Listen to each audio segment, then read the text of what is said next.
Madilim pa ang langit, gising na ang makina. Sa terminal ay handa na, may kape at pag-asa. Unang sakay ay si ma'am na papasok sa opisina.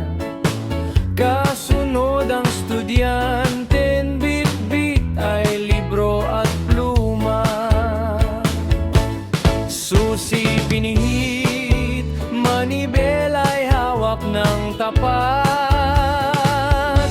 Serbisyong uwi sa bawat Pilipino'y sapat.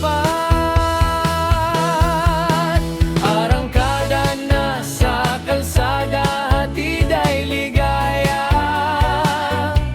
Bawat pasahero ligtas na makakarating sa duwa. Maging sa gitna ng traffic o sikat ng araw, ang serbisyo natin kailan may di magmaliw ang linaw. Basta't may ingat sa pagmamaneho, ingat sa bawat liko.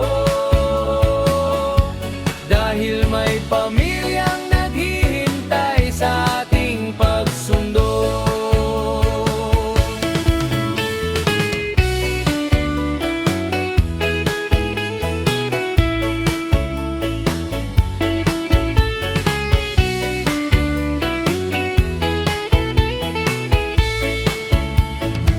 Hindi lang sapat ang bilis, mas mahalaga ang ingat. Bawat preno at silinyador dapat ay laging sapat. Sa salamin ay kita ko ang pagod sa kanilang mata.